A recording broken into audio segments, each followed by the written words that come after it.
नमस्कार, आदाब। मैं हूं सुल्तान समद, भूतपूर्व आईएएस। वसुधैव कुटुंबकम के इस खास प्रोग्राम क्वेश्चन आवर अथवा सवाल जवाब में आपका स्वागत है। फ्रेंड्स, इस खास प्रोग्राम के लिए मुझसे बहुत सारे सवाल रोजाना पूछे जाते हैं। मेरी कोशिश होती है कि मैं सारे प्रश्नों का जवाब सही और सारगर्भित ढंग से दूं, लेकिन समयाभाव के कारण यह संभव नहीं हो पाता कि एक साथ सारे सवालों का जवाब मैं दे सकूं।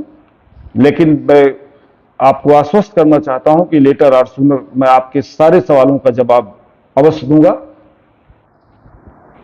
आज जिन प्रश्नों का उत्तर मैं देने जा रहा हूं, ये प्रश्न गाजियाबाद से सुनील त्यागी, शशिकांत त्यागी और अविनाश त्यागी द्वारा पूछे गए हैं। इनके द्वारा पूछा गया है कि पीओके यानी पाक ऑक्युपाइड कश्मीर क्या है, इसका इतिहास क्या है, वर्तमान में इसका प्रशासनिक ढांचा क्या है, गिलगिट बाल्टिस्तान और पीओके क्या दोनों एक क्षेत्र हैं या अलग अलग हैं। इस तरह से इनके द्वारा और कॉम्प्लेक्स सवाल पूछे गए हैं।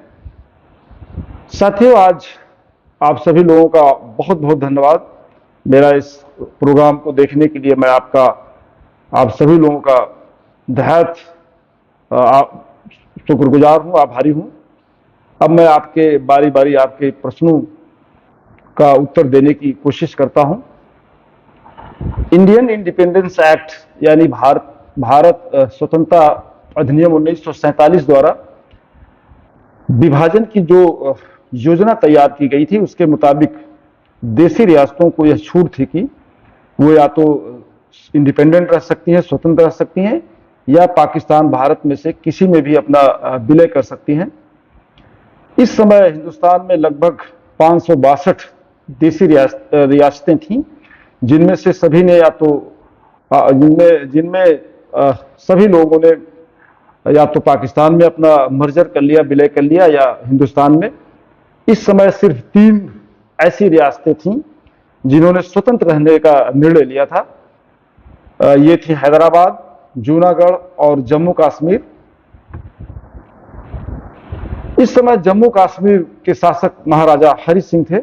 इन्होंने भी स्वतंत्र रहने का निर्णय लिया था, लेकिन बंटवारे के विभाजन के तत्काल बाद लगभग 2 माह के अंदर 21 अक्टूबर 1947 को उचित अवसर देखकर पाकिस्तानी सेना के सहयोग से पाकिस्तानी प्रांत, उत्तरी पश्चिमी प्रांत की पश्तून कबायली जनजातियों ने जम्मू कश्मीर के उत्तरी पश्चिमी पूंछ क्षेत्र पर हमला कर दिया। ये आक्रमणकारी मुजफ्फराबाद, बारामूला पर कब्जा कर श्रीनगर से लगभग 20 किलोमीटर दूर तक पहुंच गए थे। महाराजा हरि सिंह की सेना इन मिलिशिया आदिवासियों, जिसमें पाकिस्तान सेना के जवान भी सम्मिलित थे, सामना नहीं कर सके। स्थिति की गंभीरता को देखते हुए 24 अक्टूबर 1947 को हरि सिंह ने भारत से सैन्य सहायता करने का अनुरोध किया तथा जम्मू कश्मीर को भारत में विलय करने की भी इच्छा जताई। उस समय के गवर्नर जनरल लॉर्ड माउंटबेटन तथा भारतीय प्रधानमंत्री जवाहरलाल नेहरू की सहमति के बाद 26 अक्टूबर 1947 को महाराजा हरि सिंह ने इंस्ट्रूमेंट ऑफ एक्सेशन यानी विलय पत्र पर हस्ताक्षर कर दिया और इसके साथ ही साथ जम्मू कश्मीर का बाकायदा भारतवर्ष में विलय हो गया। इस इंस्ट्रूमेंट ऑफ एक्सेशन यानी विलय पत्र पर तत्कालीन गवर्नर जनरल लॉर्ड माउंटबेटन ने भी हस्ताक्षर किए थे। विलय के तत्काल बाद भारतीय सेना को विशेष विमान से श्रीनगर भेजा गया। अब दोनों तरफ से युद्ध शुरू हो गया। पश्तून कबायली जनजातियों में पाकिस्तानी सेना के जवान भी सम्मिलित थे। इसी बीच मामला यूनाइटेड नेशंस ऑर्गेनाइजेशन में लाया गया। यूएनओ यानी यूनाइटेड नेशन ऑर्गेनाइजेशन के सहयोग से, हस्तक्षेप से जनवरी 1948 में दोनों पक्षों में युद्ध विराम हो गया, युद्ध सीज फायर हो गया। इसके बाद एक रेखा खींची गई दोनों देशों कश्मीर को विभाजित करते हुए एक सीमा रेखा खींची गई, जिसे एलओसी या लाइन ऑफ कंट्रोल कहा जाता है। एलओसी के उस पार जम्मू कश्मीर का जो क्षेत्र पाक समर्थित पश्तून कबायली जनजातियों के कब्जे में रह गया, उसे ही पाकिस्तान ऑक्युपाइड कश्मीर या गुलाम कश्मीर के नाम से जाना जाता है। पाकिस्तान इस क्षेत्र को आजाद कश्मीर, जबकि भारतवर्ष इसे गुलाम कश्मीर कहता है। इस क्षेत्र में उस समय गिलगिट और बाल्टिस्तान भी सम्मिलित था, जो बाद में अलग कर दिया गया। साथियों, एलओसी यानी जो सीमा रेखा खींची गई थी, उसके उत्तर पश्चिमी विभाग को गिलगिट या बाल्टिस्तान कहा गया था उस समय, जिसका क्षेत्रफल लगभग 73,000 वर्ग किलोमीटर था। इसे उत्तरी क्षेत्र भी कहा जाता था उस समय, जबकि नियंत्रण रेखा एलओसी के दक्षिणी भूभाग को आजाद कश्मीर या गुलाम कश्मीर कहा गया। इसका क्षेत्रफल लगभग 13,000 वर्ग किलोमीटर था। 1963 में पाकिस्तान ने गिलगिट और बाल्टिस्तान के कुछ भूभाग को लगभग 1900 वर्ग किलोमीटर को चाइना को गिफ्ट कर दिया या भेंट कर दिया। चीन को कुछ भूभाग गिफ्ट करने के बाद पाकिस्तान ने इस क्षेत्र को दो भागों में विभाजित कर दिया।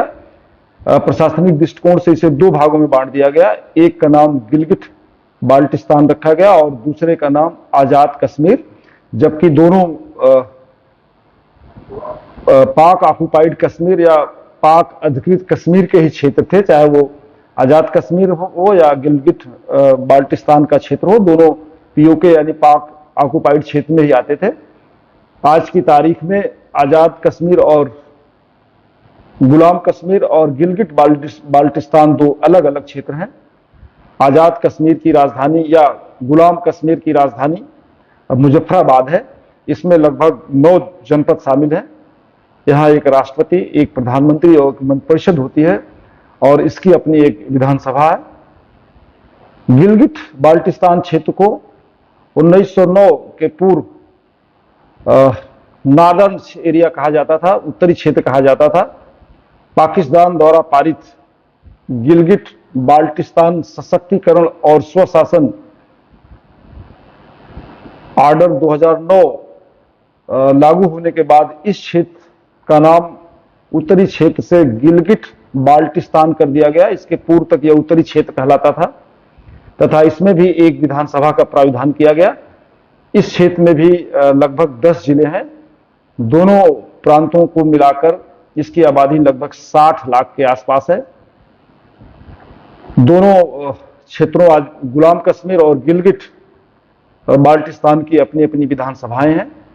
ये दोनों क्षेत्र कानूनी रूप से पाकिस्तान का हिस्सा तो नहीं है, लेकिन वास्तविकता यह है कि इस पर नियंत्रण पाकिस्तान सरकार और सेना का है। गिलगिट बाल्टिस्तान को पाक ने अपना 5वां प्रांत भी घोषित कर दिया है। पाक में बताता चलूं कि कुल बंटवारे के बाद 4 स्टेट थे: बलूचिस्तान, खैबर पख्तूनवा, पंजाब और सिंध। साथियों, इस तरह जो पाक अधिकृत कश्मीर है या पीओके है, पाक ऑक्युपाइड कश्मीर, उसमें 2 क्षेत्र हैं, एक गुलाम कश्मीर और एक गिलगिट बाल्टिस्तान। दोनों क्षेत्र का प्रशासन अलग अलग है, दोनों क्षेत्र एक दूसरे से अलग हैं और दोनों की विधानसभाएं हैं। दोनों के अपने प्रधानमंत्री और राष्ट्रपति हैं जिनके द्वारा इनका शासन होता है। लेकिन वास्तविकता यह है कि इस पर पाकिस्तान का हस्तक्षेप है, पाकिस्तान का नियंत्रण है। साथियों, इस पीओके पाक अधिकृत कश्मीर का एक स्ट्रेटेजिकल सामरिक महत्व है। पाक ऑक्युपाइड कश्मीर अपनी भौगोलिक स्थिति के कारण सामरिक रूप से अत्यंत महत्वपूर्ण है। इसकी सीमा भारत वर्ष, चीन, पाकिस्तान, अफगानिस्तान 4 देशों से लगती है। इसी कारण इस क्षेत्र में ड्रग और हथियारों की तस्करी होती है। आतंकवादी आतंकवादियों की घुसपैठ होती है, विदेशी घुसपैठ होती रहती है। ये क्षेत्र लगभग अशांत सा रहता है और आए दिन यहाँ आतंकवादी घटनाएं होती हैं और इसी क्षेत्र से जम्मू कश्मीर में आतंकवादियों का प्रवेश होता है। साथ ही इस गिलगिट क्षेत्र में चाइना ने पाकिस्तान के सहयोग से, सहमति से एक कॉरिडोर का निर्माण कराया है, जिसे चाइना पाकिस्तान इकोनॉमिक कॉरिडोर कहा जाता है। इसका बहुत ही ज्यादा इंपॉर्टेंस है। व्यापारिक ट्रेडिशनली यह कॉरिडोर बहुत ही पुराना था, जिसे चाइना ने एक अपने हिसाब से इस कॉरिडोर को डेवलप किया है, जिसका व्यापारिक और सामरिक दोनों महत्व है। चीन यहाँ एक ऊर्जा परियोजना भी लगा रहा है। इसकी क्षमता लगभग 7000 मेगावाट है। भारत इसका पुरजोर विरोध कर रहा है। भारत पीओके को लेकर अपना रुख, पाकिस्तान ऑक्युपाइड कश्मीर को लेकर अपना रुख 2019 में साफ कर दिया है। अगस्त 2019 में भारत ने स्पष्ट कर दिया था कि भविष्य में पाकिस्तान से अगर कोई वार्तालाप होगी, कोई बातचीत होगी, तो सिर्फ पाक अधिकृत कश्मीर पर होगी। इसके अलावा किसी भी क्षेत्र में पाकिस्तान से वार्ता नहीं की जाएगी। इसके पूर्व 1994 में भी भारतीय संसद में एक रिजोल्यूशन संकल्प पारित किया गया था, जिसमें संकल्प लिया गया था, जिसमें संकल्प दोहराया गया था कि पाकिस्तान को उसके द्वारा अधिकृत गुलाम कश्मीर और गिलगिट बाल्टिस्तान को प्रत्येक दिशा में खाली करना होगा। साथियों, आज के एपिसोड में बस इतना ही। अगले एपिसोड में हम आपसे फिर मिलेंगे। मुझे उम्मीद है कि आपके प्रश्नों का समाधान हो गया होगा। मैंने सटीक और सारगर्भित ढंग से इसका जवाब देने की कोशिश किया है। हाँ, और मैं इस प्रोग्राम के लिए माध्यम से आप सभी लोगों से एक अनुरोध करना चाहूंगा कि आप भी अपने सवाल मुझे भेज सकते हैं और मैं एज टू पॉसिबल मैं उनका जवाब देने की कोशिश करूंगा। बहुत बहुत धन्यवाद। जय हिंद, जय भारत।